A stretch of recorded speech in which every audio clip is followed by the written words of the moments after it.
Bueno, muy buenos días. En la clase pasada tratamos acerca del presidencialismo como forma de gobierno, así que en esta clase vamos a hablar acerca de los regímenes parlamentarios, o también denominados sistemas parlamentarios o parlamentarismo. ¿Mm? Un modelo típico de forma de gobierno es el régimen presidencial, el que vamos a ver ahora es el régimen parlamentario, y el que vamos a ver en la próxima clase va a ser un régimen híbrido, que es el que se usa en Francia, y que muchas veces se ha pensado en importar a Chile, que es el régimen semiparlamentario. A ver, para que ustedes entiendan qué es lo que diferencia a un régimen parlamentario de un régimen presidencial. Un régimen parlamentario tiene dos grandes diferencias respecto a un régimen presidencial. La primera diferencia, que no es esencial, pero que es muy típica en muchos regímenes parlamentarios, es que en los regímenes parlamentarios hay una distinción que en los regímenes presidenciales no ocurre entre, por una parte, el jefe de Estado y por otra parte, el jefe de gobierno. ¿Mm? En los países presidencialistas, el presidente de la República, o el presidente de Estados Unidos, o el presidente en general, es a la vez jefe de Estado y jefe de gobierno. Es decir, no solamente se encarga de gobernar la mayoría política que lo apoya, o de gobernar al partido político que lo apoya, etcétera, sino que además se dedica a realizar funciones básicamente de representación de todo el Estado. ¿Mm?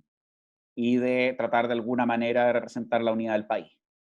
Ciertas funciones simbólicas, por ejemplo, la recepción de embajadores, eh, actividades culturales, etcétera, etcétera. En los países parlamentarios eso se divide. Por regla general, lo que ocurre es que si ese país, el país parlamentario, es una monarquía, las funciones de jefe de Estado lo realiza el rey o la reina, y en los países parlamentarios que son repúblicas, la función de jefatura del Estado, de representación del Estado en general, ¿m? Y de símbolo de la unidad del país, por decirlo así, y de unidad de la sociedad de alguna manera, ese tipo de funciones las realiza un presidente de la República, pero es un presidente de la República que tiene muy poco poder. En los países parlamentarios que son repúblicas, las funciones de jefe de Estado las realiza un presidente de la República con relativamente poco poder. Entonces, por ejemplo, en Alemania hay un presidente federal, además de la canciller Merkel, el cual realiza funciones de jefe de Estado. ¿Mm? Pero si el país en cuestión fuese una monarquía, quien realizaría funciones de jefe de Estado sería el rey o la reina. Y en paralelo con el jefe de Estado existe un jefe de gobierno. ¿Mm? Y este jefe de gobierno generalmente se lo denomina primer ministro. No siempre, pero generalmente. En Alemania se le llama canciller, en España se le llama presidente del gobierno, pero por lo general, o otro nombre típico que se le puede dar es presidente del Consejo de Ministros, pero el nombre normal o el nombre típico que se le da al jefe de gobierno es el nombre de primer ministro. ¿Mm? Y esto viene de la tradición británica de que le decían prime minister. ¿Mm? Ese es el nombre general que se le da al jefe de gobierno. Esa es la primera diferencia que tiene un sistema parlamentario, esta distinción entre jefe de Estado y jefe de gobierno. Y la segunda distinción, y esta distinción sí es esencial, consiste en que en un sistema parlamentario no hay lo que existe en el presidencialismo, que es una legitimidad democrática dual, sino que hay una legitimidad democrática única. ¿A qué me refiero con esto? Me refiero a que en los regímenes parlamentarios, uno como elector no elige por una parte a un presidente o jefe de gobierno y por otra parte elige a una asamblea legislativa o parlamento. Uno como elector lo único que elige es a la asamblea legislativa o parlamento. O en el caso si estamos hablando de niveles regionales o de niveles subnacionales, uno elegirá a las legislaturas estaduales o al consejo municipal, etc. Pero uno no elige a la autoridad ejecutiva directamente, sino que le elige indirectamente. Ocurre que en los sistemas parlamentarios uno elige a la asamblea legislativa o este otro tipo de asambleas representativas, y es esa asamblea la que a su vez tiene que elegir al jefe de gobierno, al primer ministro. ¿Mm? pero esto también se puede replicar, si ustedes lo piensan, a niveles regionales o a niveles más bien subnacionales, digamos. ¿Y esto por qué? Porque la idea del régimen parlamentario consiste en que un jefe de gobierno, un primer ministro, nunca tenga minoría política para gobernar. ¿Mm? De alguna manera, un primer ministro es un diputado más, es un representante más. ¿Mm? Un representante al cual el jefe de Estado, en el caso de una monarquía el rey, en el caso de una república el presidente, le pide, considerando que su partido político o coalición de partidos tiene mayoría en la asamblea, mayoría absoluta, vale decir la mitad más uno, le piden que por favor forme gobierno. Para decirlo de otra manera, en un régimen parlamentario, la mayoría política que gana la mayoría de los escaños en la asamblea, se gana el derecho a formar gobierno. ¿Mm? Y es por esa razón que en los regímenes parlamentarios el primer ministro siempre pertenece a la mayoría política que tiene la mayoría de escaños en el Parlamento. Si este Parlamento es un Parlamento bicameral, usualmente es la mayoría política en la Cámara baja, porque aquí estamos hablando de países que tienen un bicameralismo imperfecto. ¿Mm? La Cámara baja le puede doblar la mano a la Cámara alta, o en el caso de que sea un país con un parlamento unicameral, por ejemplo Nueva Zelanda, bueno, es quien, el partido, coalición de partidos que obtenga la mayoría en ese parlamento, quien de alguna manera forma gobierno. ¿Mm? Entonces, para aterrizarlo más, la canciller Merkel no es solamente la canciller de Alemania, la canciller Merkel es a la vez una diputada de la Unión Cristiano-Demócrata, que es el partido de centro-derecha alemán, y además es la presidente o la líder de ese partido. Usualmente el primer ministro es el líder o el presidente del partido que tiene la mayor cantidad de escaños en el Parlamento. Si ese partido tiene la mayoría absoluta, es el presidente de ese partido. Si ese partido tiene una mayoría relativa, bueno, usualmente esa persona también es primer ministro, pero a la vez hace coalición con otros partidos. ¿Mm? Entonces, por poner otros ejemplos, Justin Trudeau no es solamente el primer ministro de Canadá. Justin Trudeau también es un diputado por el Partido Liberal y es el presidente del Partido Liberal canadiense. ¿Mm? Boris Johnson no es solamente el primer ministro de Gran Bretaña. Boris Johnson también es el presidente del Partido Conservador Británico y es un diputado conservador más. ¿Mm? La Jacinda Ardern de Nueva Zelanda, lo mismo. ¿Mm? Pedro Sánchez con el Partido Socialista, lo mismo. Así es como funcionan los sistemas parlamentarios. ¿Mm? Entonces, ¿qué es lo que ocurre? Sucede que en un sistema parlamentario, el periodo de gobierno, el periodo de un gobierno no está separado del periodo de duración de un parlamento. Un gobierno dura tanto como dura ese parlamento. ¿Por qué? Porque es ese parlamento, después de cada legislatura, después de cada elección, el que cambia de gobierno o el que decide qué gobierno reemplaza a otro. Y en los regímenes parlamentarios, como dije, la idea siempre es que un primer ministro tenga el apoyo de su bancada, podríamos decir. ¿Mm? Que siempre tenga mayoría para gobernar, que no pueda tener minoría para gobernar, y por lo tanto que ese primer ministro pueda pasar sus proyectos de ley, etc. ¿Mm? Después de cada elección, lo que usualmente ocurre en un sistema parlamentario es lo siguiente: después de cada elección, el jefe de Estado, en el caso de una monarquía el rey, en el caso de una república el presidente de la república, ve o observa cómo está la correlación de fuerzas en la Cámara Baja del Parlamento o en el Parlamento unicameral, y viendo esa correlación de fuerzas, le pide al presidente del partido mayoritario, ya sea que tenga una mayoría absoluta o relativa, que por favor intente formar gobierno. Una vez, y propone a ese primer ministro al Parlamento. De ahí, el Parlamento, la Asamblea Legislativa, le tiene que dar la confianza al primer ministro. ¿Cómo le da la confianza? Aprobando a ese primer ministro, usualmente por mayoría absoluta de los miembros en ejercicio. Una vez que ese primer ministro tiene la confianza para formar gobierno, ese primer ministro nombra al resto de los ministros, al resto de los miembros del gabinete. ¿Mm? Y usualmente el resto de los ministros, aunque no siempre, también son parlamentarios. Usualmente son diputados importantes que en los partidos respectivos, ¿no? Y que tienen experiencia en las áreas en las cuales se van a desempeñar. Ahora, esto no obsta que un primer ministro pueda nombrar técnicos, de hecho muchas veces lo hacen también. Pero para los cargos propiamente políticos, por ejemplo, Ministerio del Interior, Relaciones Exteriores, etc., usualmente se nombran diputados. Por ejemplo, es muy normal en los países parlamentarios que si un gobierno es de coalición, vale decir que son varios partidos los que son necesarios para formar la mayoría en la Cámara, usualmente lo que ocurre es que el presidente del partido que tiene más bancas es primer ministro y el que le sigue es ministro de Relaciones Exteriores. ¿Mm?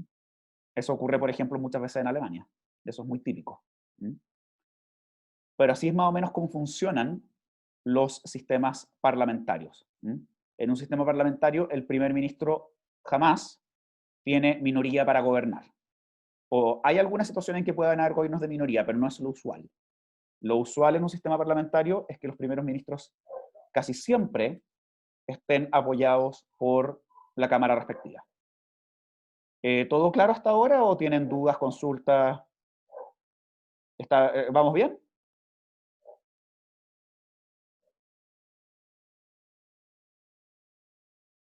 Perfecto. Así es como funcionan los sistemas parlamentarios. Ahora, hay dos grandes modelos de sistema parlamentario. ¿Mm? Uno que es el modelo original, que es el modelo británico, y el segundo, que es una adaptación del británico, que es el modelo europeo continental. El británico no solamente se utiliza en Gran Bretaña, se utiliza también en muchas ex colonias británicas. ¿Mm? Canadá, se utiliza también en la India, se utiliza también en Sudáfrica con ciertas adaptaciones, se utiliza también se utiliza también en Australia, en Nueva Zelanda con ciertas adaptaciones, etc. Y es el modelo más antiguo, porque tal como mencioné en clases pasadas, la primera versión de democracia moderna fue la británica. ¿Cómo funciona o cuál es la gran gracia del parlamentarismo británico? La gran gracia del parlamentarismo británico es que el primer ministro siempre o casi siempre tiene mayoría absoluta para gobernar y un solo partido consigue la mayoría absoluta para gobernar, ya sea el Partido Conservador o el Partido Laborista actualmente. En el siglo XIX era el Partido Liberal, pero el que consigue la mayoría, pero en el siglo XX es el Partido Laborista. ¿Y por qué ocurre que uno de los partidos siempre consigue mayoría absoluta para gobernar? Básicamente por el sistema electoral que en Gran Bretaña tienen para elegir diputados, que no es un sistema proporcional, sino que es un sistema mayoritario, que se denomina uninominal. ¿Mm? Y ese sistema produce distorsiones. Y la gran distorsión que produce es que partidos que en el voto popular tengan una mayoría que es solo relativa, en la Cámara terminan teniendo una mayoría que es absoluta. Entonces, y este sistema también se utiliza en Canadá y se utiliza en Estados Unidos. Con el sistema uninominal, un partido que en la práctica tenía solo el 30 o 35% de los votos, en la Cámara Baja del Parlamento, que en este caso es la Cámara de los Comunes, obtiene el 51% o más. Después voy a explicar cómo funciona este sistema en otra clase y por qué se producen estas distorsiones. Pero es el sistema uninominal lo que en gran medida explica el por qué en Gran Bretaña un primer ministro siempre o casi siempre, o el partido de ese primer ministro, tiene mayoría absoluta. ¿Mm? Es lo que pasó con la Thatcher, lo que pasó con Tony Blair, lo que tiene ahora Boris Johnson. A David Cameron no le pasó, David Cameron tuvo que hacer coalición, pero las coaliciones son muy raras en el sistema británico. La otra gran gracia del sistema británico es que el sistema británico es bastante flexible. Tal como señalé, en un sistema parlamentario, un primer ministro dura lo que dura un parlamento, y un primer ministro se mantiene en el cargo siempre que cuente con la confianza de su bancada. El tema es que un primer ministro, si es muy incompetente o si comete errores, puede perder la confianza de su bancada, a pesar de que habla muy mal de él, porque después de todo se supone que es el presidente o el líder de el partido que tiene mayoría de bancas en un parlamento, o mayoría de escaños. Sin embargo, un primer ministro puede perder la confianza. Y en caso de que pierda la confianza en el sistema británico, así como en muchos otros sistemas, el Parlamento puede censurar a este primer ministro, también por mayoría absoluta de sus miembros en ejercicio. O sea, puede decirle, a usted no lo queremos más como primer ministro. Y si a ese primer ministro se lo censura, bueno, ese primer ministro tiene dos opciones. La primera es presentarle su renuncia al jefe de gobierno y permitir que se lo reemplace. En este caso, a esta persona es el rey o la reina, actualmente la reina Isabel II. O la otra opción que tiene es pedirle al rey o la reina, y esto es muy interesante, que convoque a elecciones anticipadas.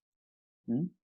Es decir, en el sistema británico y en muchos otros sistemas, si a un primer ministro se lo censura, ese primer ministro le puede pedir al Parlamento, o sea, le puede pedir al rey o la reina o al jefe de gobierno que disuelva el Parlamento o disuelva la Cámara Baja del Parlamento y llame a elecciones anticipadas.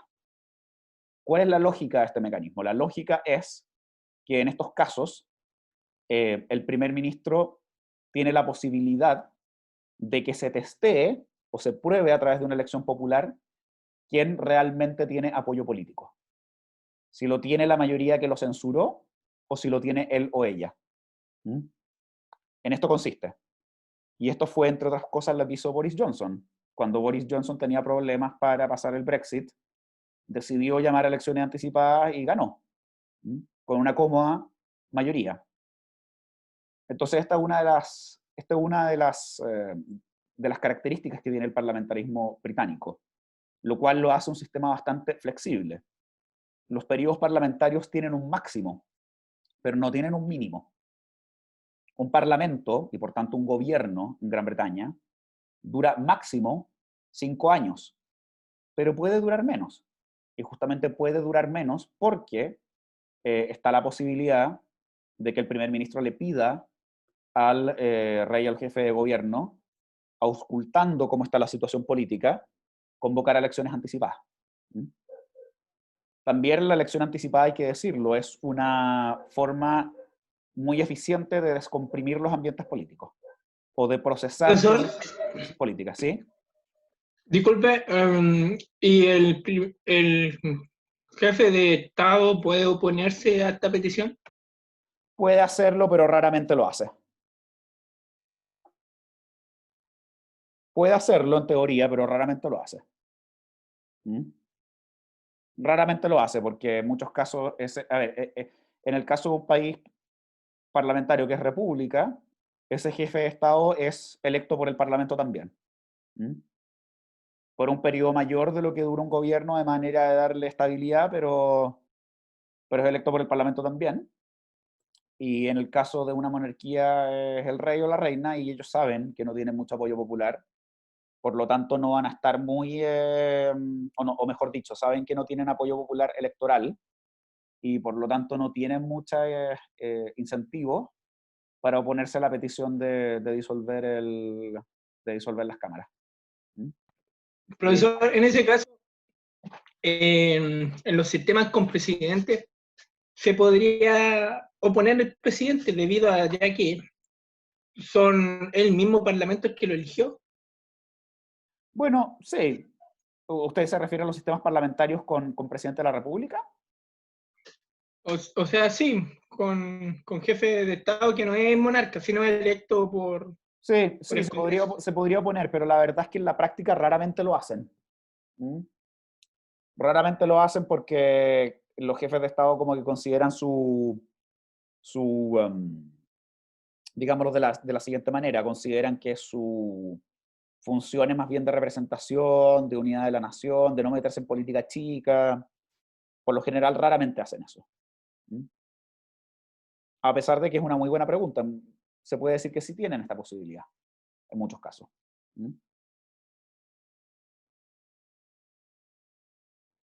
Pero así es como funciona los sistemas parlamentarios a la británica, por decirlo así. La llamada de elecciones anticipadas, para bien o para mal, muchas veces sirve para descomprimir el ambiente. Entonces, por ejemplo, por aterrizarlo al caso chileno, si Chile tuviese un sistema parlamentario tipo británico, bueno, yo creo que es altamente probable que al primer ministro que le hubiera tocado el estallido social lo habrían censurado y lo habrían reemplazado por otro. O lo otro que habría ocurrido es que ese primer ministro habría pedido elecciones anticipadas. Y de esa manera quizás el sistema se podría haber, o la cosa se podría haber procesado dentro del sistema.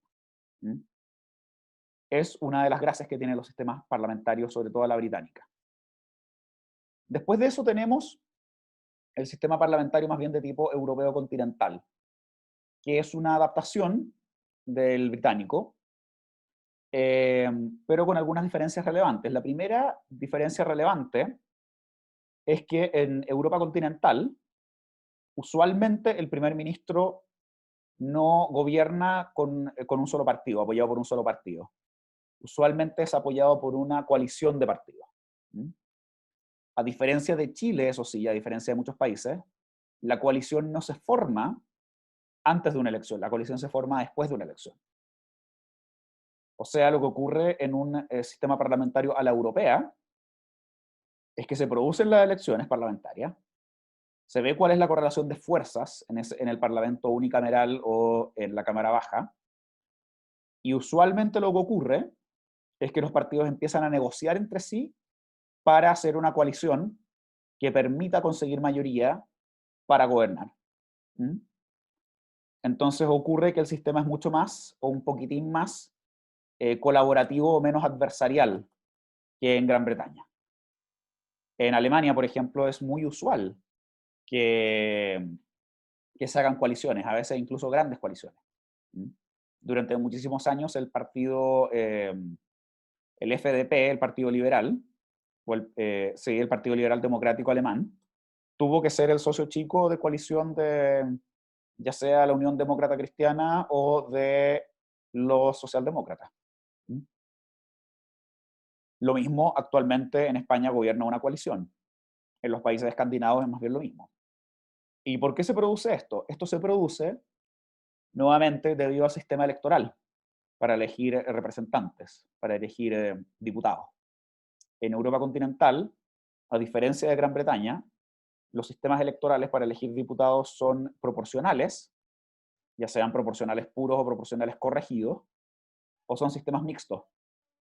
Pero usualmente en Europa continental ningún partido obtiene la mayoría absoluta al interior de la Cámara Baja. Si un partido obtiene el 30%, generalmente va a ocurrir que alrededor del 30% van a obtener en las bancas parlamentarias. Entonces tienen que hacer coalición para poder gobernar. Esa es la primera gran diferencia con el sistema británico. Y la segunda gran diferencia con el sistema británico, y esta diferencia se aplica sobre todo a España y Alemania, es que en España y Alemania y en otros países que han importado este sistema, se intenta limitar la cantidad de elecciones anticipadas y se intenta limitar los efectos de la censura. Entonces, en España, en Alemania y en otros países, si mal no me equivoco, en Israel también, existe una innovación que es lo que se denomina la moción de censura constructiva, o también se le puede denominar censura constructiva. ¿En qué consiste la censura constructiva? La censura constructiva consiste en que a un primer ministro solamente se lo puede censurar, o mejor dicho, la censura solo produce efectos si después de pasado un cierto tiempo se elige a un sucesor, o la misma mayoría elige a un sucesor. Es decir, una censura a un primer ministro funciona sí y solo sí después de pasado un tiempo se elige un sucesor, si no, no. Si no, la censura no produce efecto y ese primer ministro o canciller sigue en su cargo. Entonces, en Alemania, si alguien quisiese censurar a la canciller Merkel, bueno, tendrían que hacer una votación de censura, perderla, la canciller Merkel, y dentro de 48 horas elegir esa misma mayoría a un sucesor. ¿Mm? Si no, ese voto de censura no funciona. La canciller o el primer ministro, en su caso, siguen en su cargo. Y ocurrió en Alemania. En Alemania a Helmut Schmidt se lo reemplazó por Helmut Kohl usando un voto de censura constructivo. ¿Mm? En España ha pasado un par de veces, etc.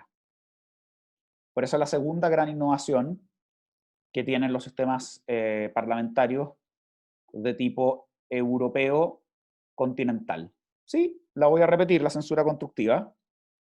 Básicamente la censura constructiva consiste en que a un primer ministro se lo censura, o mejor dicho, la censura constructiva consiste en que una censura solo produce efectos, solo funciona, sí y solo si dentro de un periodo posterior se elige un sucesor. ¿Mm? Usualmente se da un periodo de 48 horas para elegir un sucesor. Pero la idea es evitar aquí vacíos de poder. ¿Mm? La idea es evitar que un gobierno o que un país esté sin primer ministro. ¿Mm? O sea, se prefiere en estos casos que haya un gobierno de minoría a que no haya gobierno. Así es como funcionan los sistemas parlamentarios de tipo europeo continental. Bueno, ¿qué les parecen estos sistemas? ¿Alguien tiene algún comentario, algo que les guste, algo que no les guste, etcétera?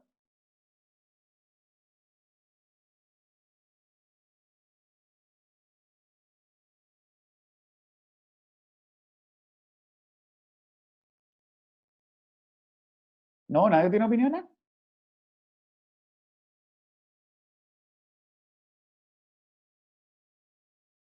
Bueno, sigamos entonces. Si quieren pueden escribir sus opiniones por el chat, ¿ah? En caso de que el problema sea hablar por el tema del paro, etc. ¿Mm?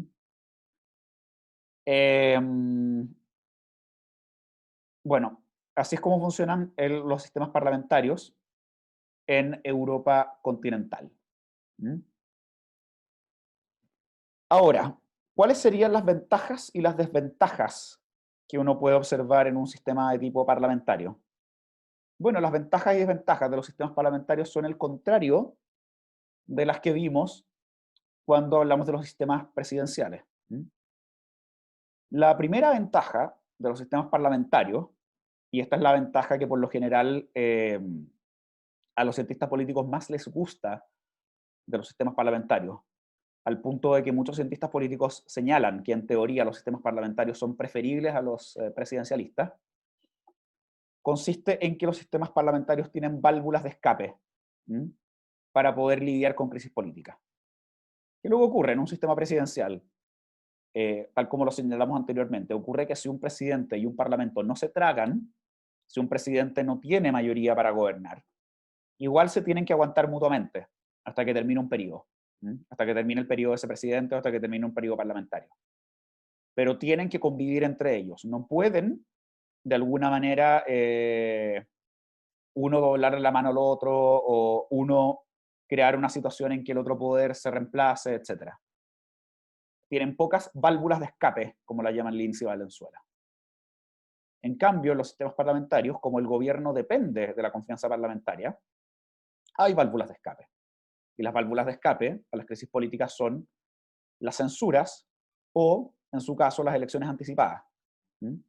Vale decir, hay formas de procesar el descontento con un gobierno mientras dura un periodo gubernamental o formas de procesar conflictos que pueden ser irremediables entre un parlamento y un gobierno.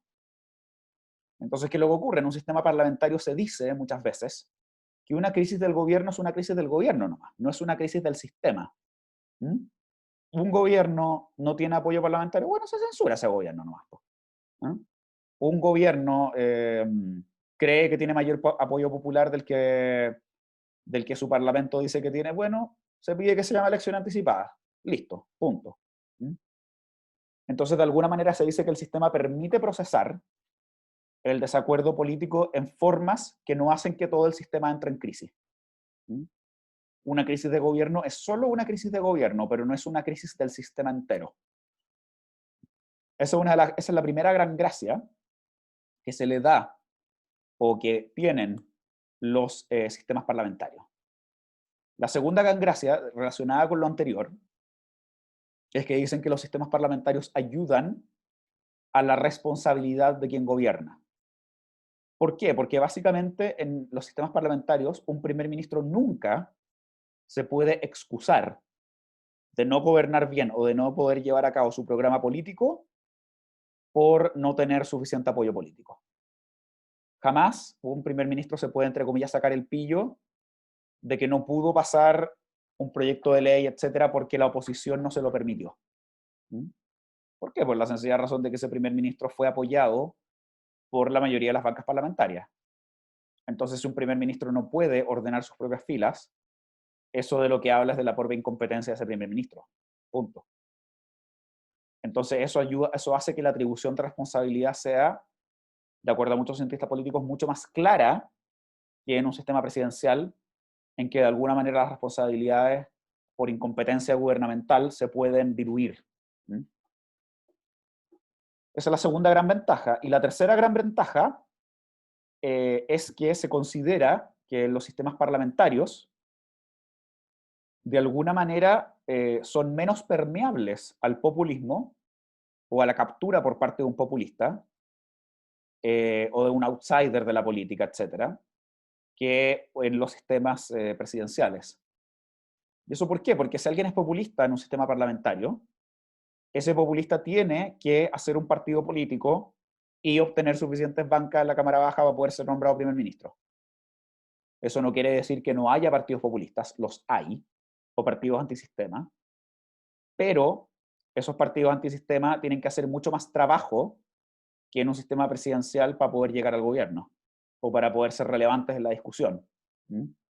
En un sistema presidencial, un populista se puede tirar eventualmente sin partido, o con partidos hechos para él, podríamos decir, o ella. Pero en un sistema parlamentario no, en un sistema parlamentario el partido político del populista tiene que obtener la mayoría de bancas parlamentarias, o de bancas en la Cámara de Diputados. Esas serían las dos grandes ventajas, esas serían las grandes ventajas de los sistemas parlamentarios. Y en cuanto a las desventajas, bueno, las desventajas son las siguientes. En primer lugar, el sistema parlamentario le da menos opciones al elector. Como dije, un sistema parlamentario es un sistema de legitimidad democrática única. Entonces da menos opciones a los electores y en ese sentido los electores pueden considerar que se puede ver coartada su libertad. Si nosotros en Chile tuviésemos sistemas parlamentarios a nivel municipal, a nivel regional y a nivel nacional, nosotros solo podríamos elegir concejales, consejeros regionales y diputados. Y una vez electo eso, se elegiría todo lo demás, digamos. Pero no hay más opciones o muchas más opciones de elección directa para los electores. Lo cual se puede considerar bueno o malo, pero uno puede considerar malo en cuanto a que hay menos, se puede coartar la libertad para elegir de alguna manera. Eso en primer lugar. Y la segunda desventaja de los sistemas parlamentarios es que muchas veces se dice que los sistemas parlamentarios erosionan la separación de poderes, en cuanto a que en los sistemas parlamentarios los miembros del gobierno, los ministros, y no solo los ministros, muchas veces los subsecretarios o los viceministros, mejor dicho, porque esa debería ser la terminología correcta, son a la vez diputados. Entonces, claro, está el miedo de que en un sistema parlamentario haya captura del Estado por parte del gobierno de turno. Ahora, ¿cómo se evita esto en muchos sistemas parlamentarios? Se evita esto creando un servicio civil, o sea, teniendo un sistema de burocracia estatal hasta el nivel que va antes del viceministro o del subsecretario, podríamos decirle, el cual es muy independiente de los gobiernos de turno. O sea, un sistema parecido, pero más fuerte, más robusto, que lo que hay en Chile con el tema del sistema de alta dirección pública. Hay un sistema de carrera funcionaria, por decirlo así, de servicio civil, de burocracia estatal, que está de alguna manera fortalecido frente al poder político para el manejo del el estado del día a día. ¿Qué es lo que no entiende de burocracia estatal? ¿No entiende el concepto de burocracia estatal? A ver, a lo que me refiero con burocracia estatal es a los funcionarios públicos, a la organización del Estado, de la administración estatal, más allá del gobierno, podríamos decir. Lo que en Chile podríamos entender como la administración estatal. ¿Mm? En muchos casos se habla de servicio civil, el conjunto de funcionarios públicos que se encarga de ejecutar políticas o de hacer funcionar el aparato del Estado en el día a día. ¿Se entiende mejor así o todavía está con la duda? Por ejemplo, lo que sería la burocracia estatal serían los jefes de servicio eh, y todos los funcionarios hacia abajo, ¿no? Lo que se podría llamar como la planta funcionaria normalmente de todos los servicios públicos. ¿Mm? Lo que generalmente se considera la administración estatal. En muchos países parlamentarios, justamente para evitar la captura del Estado por parte de la mayoría parlamentaria, el estatus, podríamos decir, de los funcionarios públicos y de la administración estatal, la autonomía de ellos está reforzada. De hecho, es interesante, está más reforzado en Gran Bretaña, por ejemplo, que en Estados Unidos. Y Estados Unidos es país presidencialista. Pero así es como, esas son las ventajas y las desventajas de los regímenes de tipo parlamentario. Ahora, esto de alguna manera lo podemos conectar con lo que fue de alguna manera el parlamentarismo chileno. ¿Por qué? Porque en Chile existe, como muchos de ustedes saben, hubo un periodo, que fue el periodo desde la Guerra Civil de 1891 hasta el año 1925, en donde Chile tuvo o experimentó con una especie de pseudo régimen parlamentario, en una época que se le denomina el parlamentarismo chileno. Y esa época, después a principios del siglo XX, cuando se cambió por la Constitución de 1925, fue tremendamente criticada, y fue tremendamente criticada sobre todo por la historiografía más de derecha, ¿no? Y de derecha de tipo más conservador, gente como Alberto Edwards, después gente como Jaime Saguirre, como Gonzalo Vial, etc. Hay una cierta leyenda negra, podríamos decir, sobre el parlamentarismo chileno, sobre todo por su inoperancia frente a los problemas sociales que hubo en el Chile de principios del siglo XX, la cuestión social. ¿Qué es lo que pasa? Si uno ve realmente o analiza cómo funcionan los parlamentarismos en Europa y en Gran Bretaña, uno se da cuenta muy claramente de cuáles eran los problemas de este parlamentarismo chileno, porque este parlamentarismo chileno no funcionaba. Entre otras cosas, en el supuesto parlamentarismo chileno nunca se reemplazó la Constitución de 1833. Era la Constitución de Portales, la de 1833, la que se interpretó de una forma parlamentarista porque permitía hacerlo. Y no solamente eso, otra cosa que era muy inusual en el régimen parlamentario chileno era que no había primer ministro. El ministro del Interior, de alguna manera, actuaba como primer ministro, pero la figura en sí no existía, lo cual es bastante raro. Esta razón es lo que explica por qué en Chile el ministro del Interior tiene facultades políticas o una historia política tan importante. En la mayoría de los países el ministro del Interior es el ministro de Seguridad Pública. No se encarga del tema de coordinación política. Esa pega la hace otro ministro, que es más importante.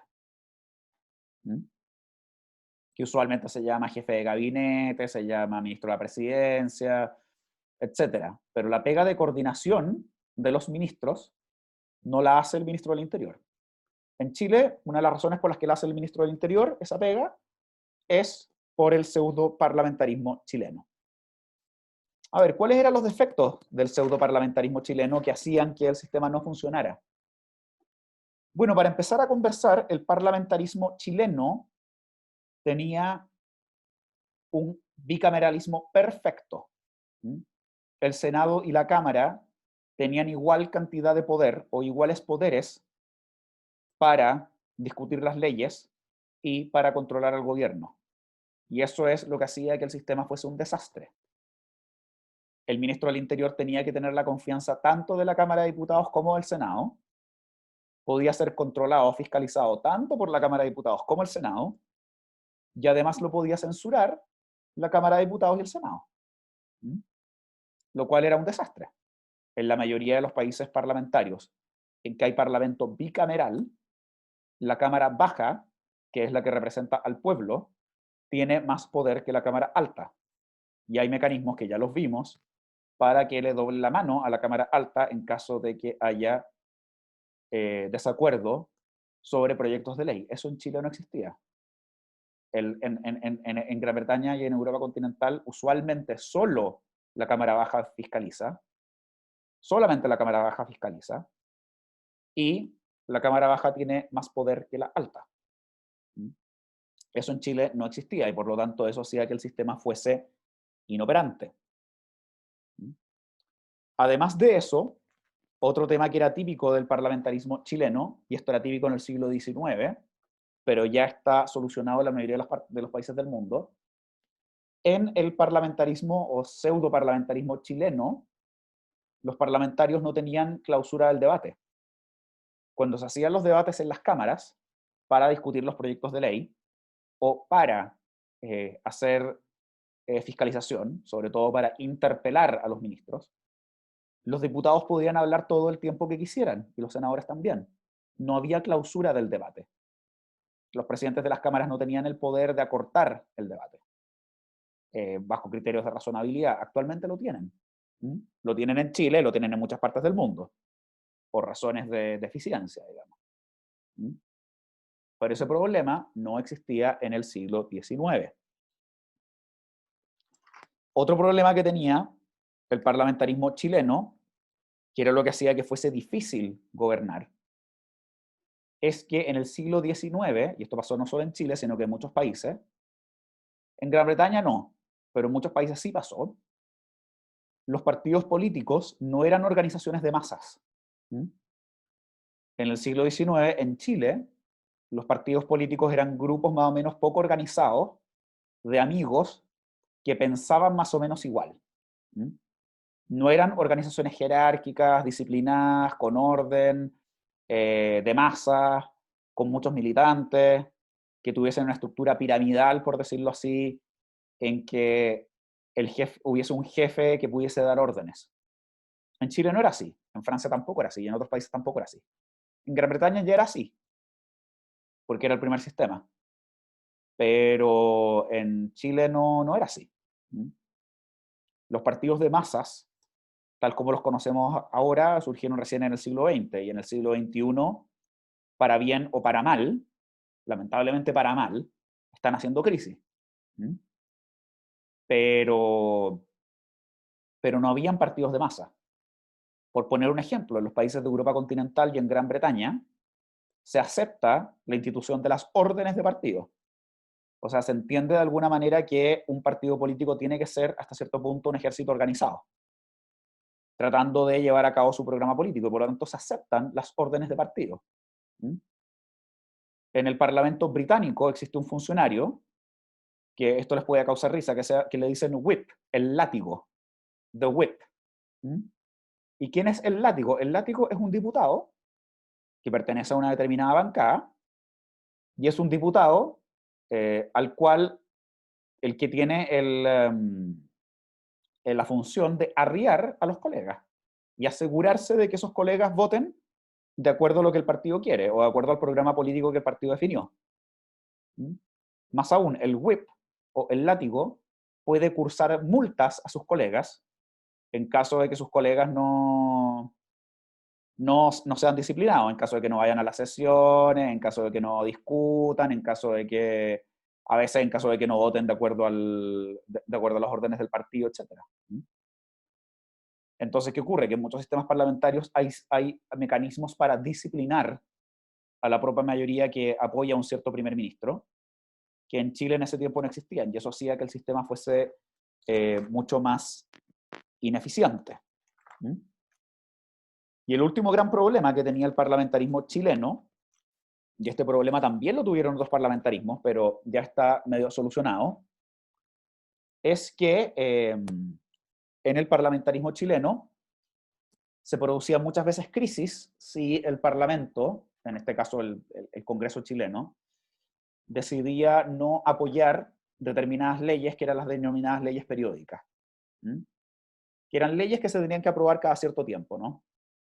Entre otras leyes, la más importante era la de presupuesto, por supuesto, y otra que era la que fijaba la dotación de Fuerzas Armadas, ¿Mm? Para la defensa, que se tenía que hacer todos los años. Actualmente no se hace todos los años, pero en ese tiempo se tenía que hacer todos los años. ¿Y qué ocurría? Que si un parlamento quería presionar al gobierno, bueno, le negaba la aprobación de las leyes periódicas. Actualmente ese tema está solucionado en Chile. Es un poco parecido a lo que pasa en Estados Unidos, que cuando el Congreso no aprueba un presupuesto, el gobierno federal se queda sin presupuesto. ¿Mm? Y como el gobierno federal se queda sin presupuesto, tienen que haber días en los cuales el gobierno federal no está funcionando porque no hay presupuesto, ¿no? En Chile eso ya se solucionó. Se solucionó desde la Constitución del 25, después se perfeccionó ese sistema con la Constitución del 80. Y en muchos sistemas parlamentarios también hay un sistema parecido. Si no se aprueba la ley de presupuesto, para que el gobierno no se quede, para que el Estado no se quede financiado, se prorroga el presupuesto del año anterior, en forma automática. Y además de eso, existen en muchos países parlamentarios, y también en Chile, mecanismos para asegurar la responsabilidad fiscal, ¿no? Es decir, en muchos países parlamentarios, al igual que en Chile, existen mociones de proyectos de ley que solo puede presentar el gobierno y que son las que implican gasto fiscal. ¿Mm? O lo otro que ocurre es que si un parlamentario presenta una moción que implique gasto, esa moción tiene que tener la aprobación del gobierno. ¿Mm? Cosa que no ocurre en el caso o no ocurría en ese tiempo.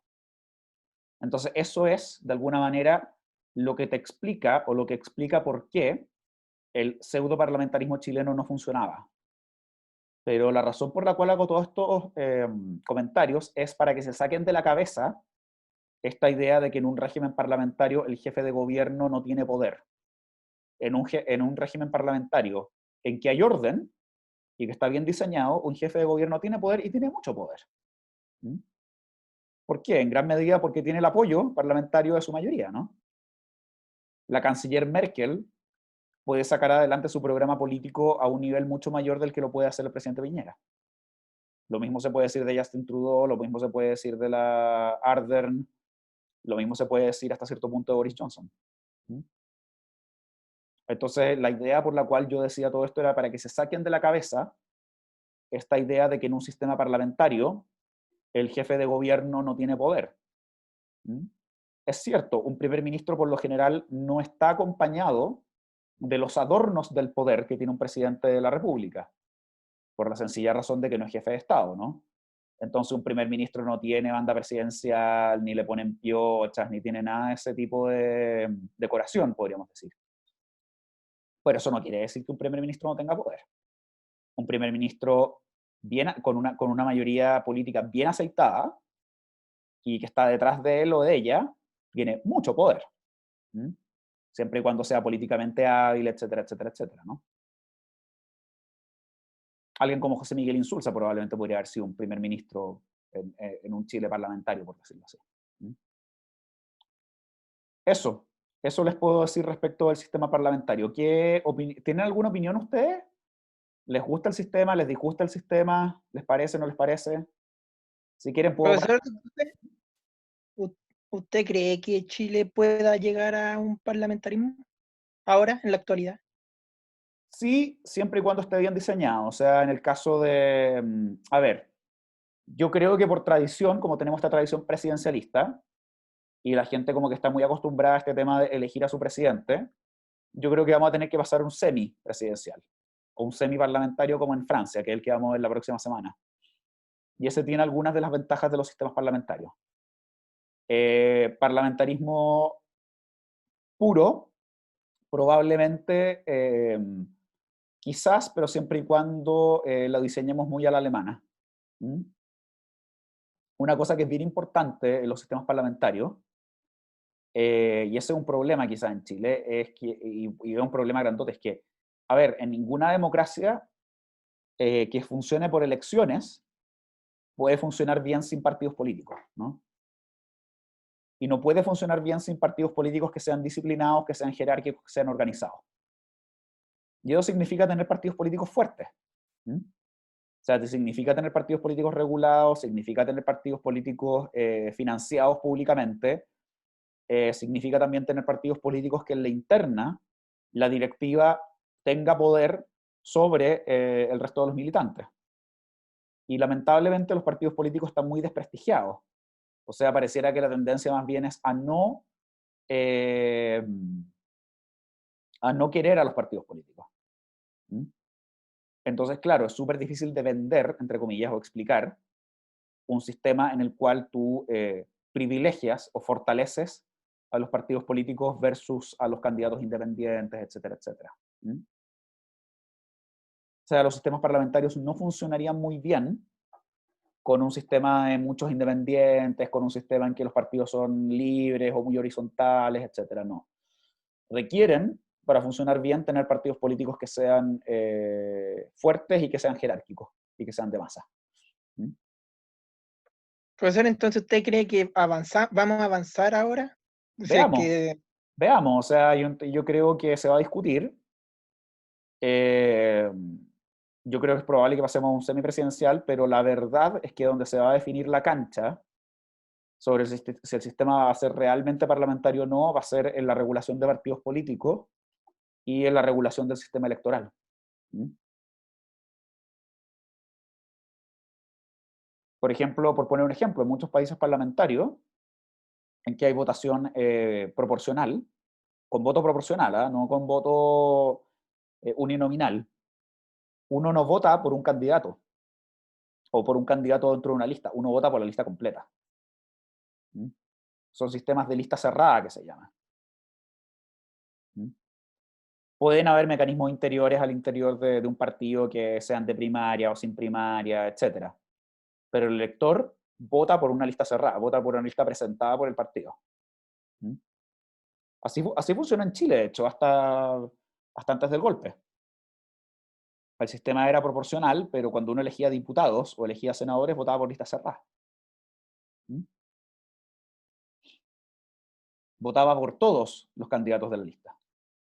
Entonces, si uno es un elector que vota por un determinado diputado, pero no por el partido del diputado, sino que vota solo por la persona, de alguna manera está subsidiando al resto de los compañeros de lista. ¿Mm? En Chile también ocurre eso, pero es distinto. ¿Alguien tiene alguna otra pregunta, observación, comentario al respecto?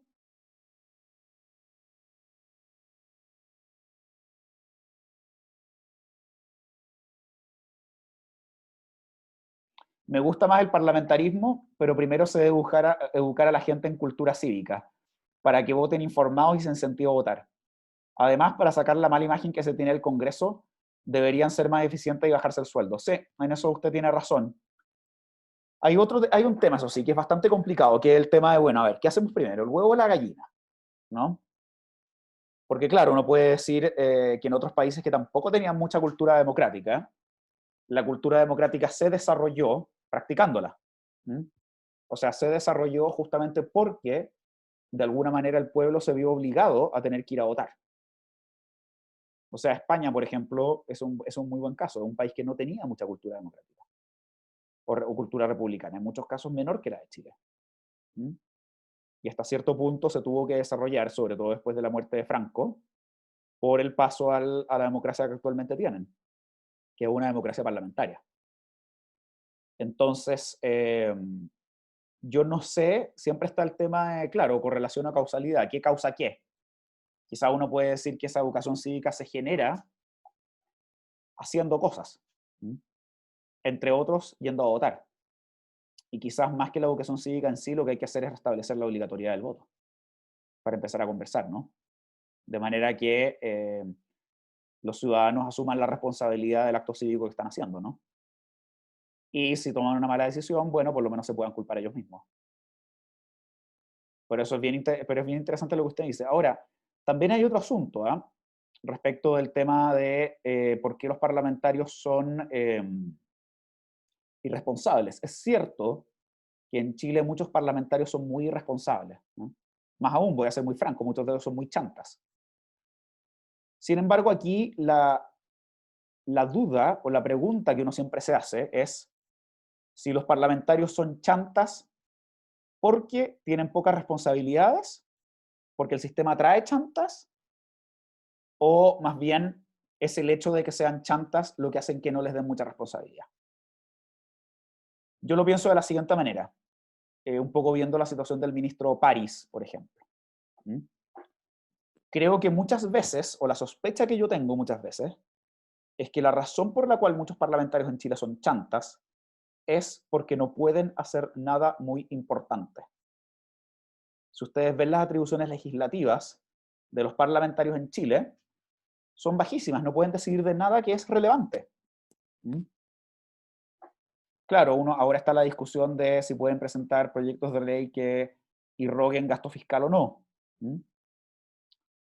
Pero un parlamentario, incluso si es un parlamentario que sea decente, tiene muy poco poder.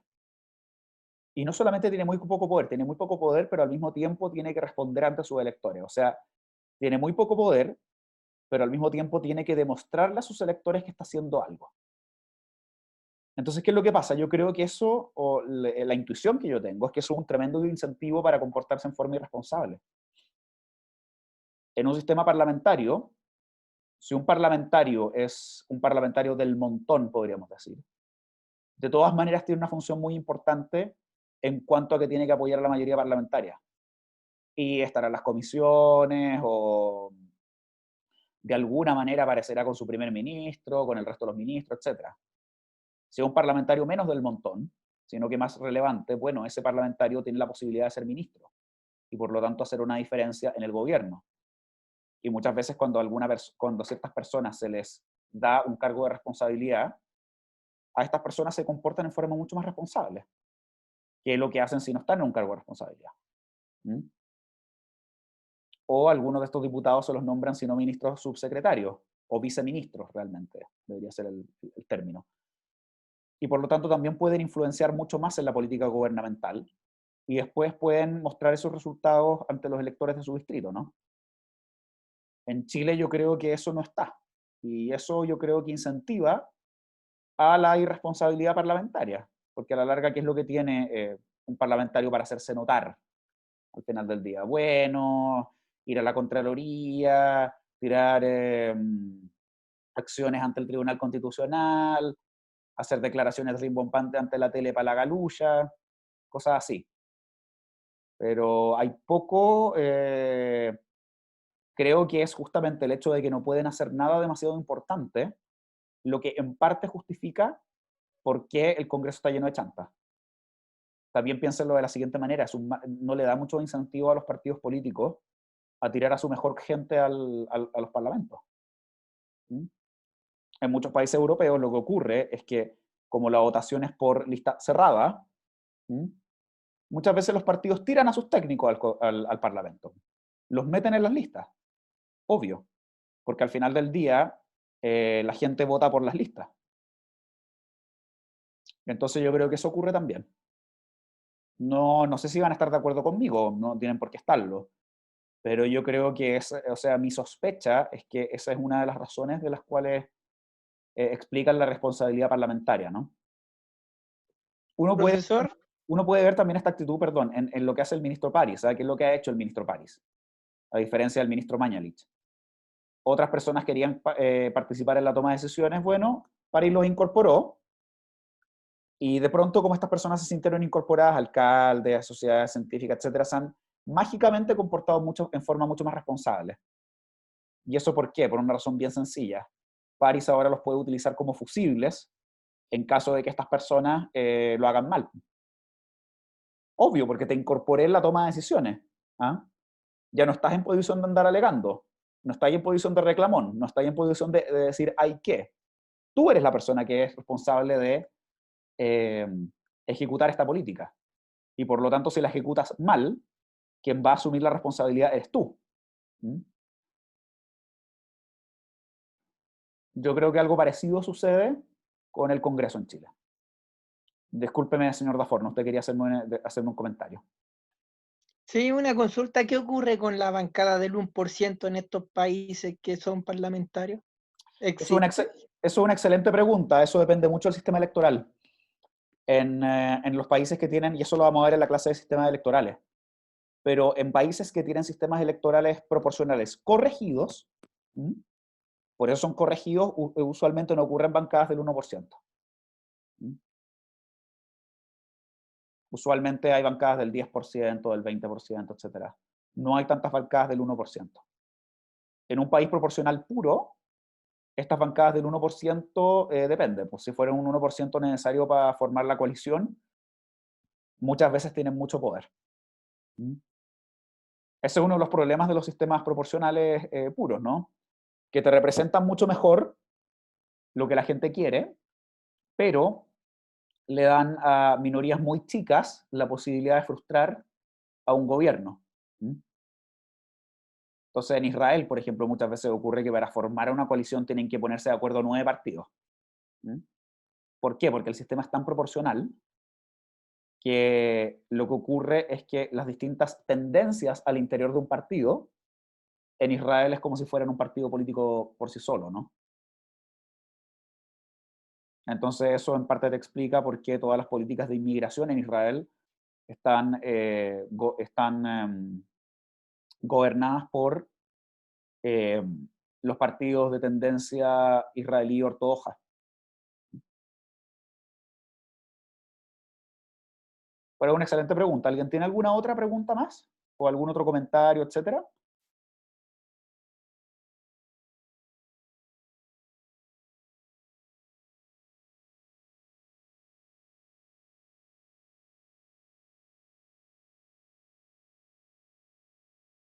Dígame, señorita A o señor A.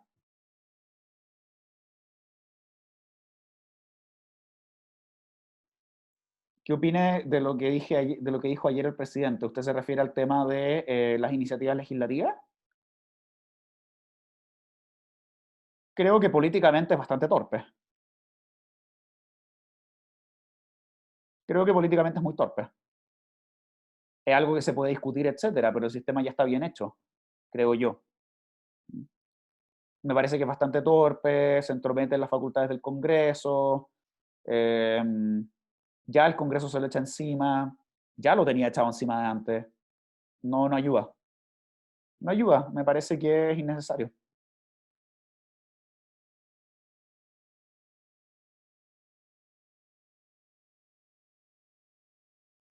Bueno, si no hay más preguntas, voy a parar la grabación ahora para poder terminar la clase. Si ustedes me quieren hacer más preguntas, podemos hacerlas después de la grabación. Vamos a parar ahora.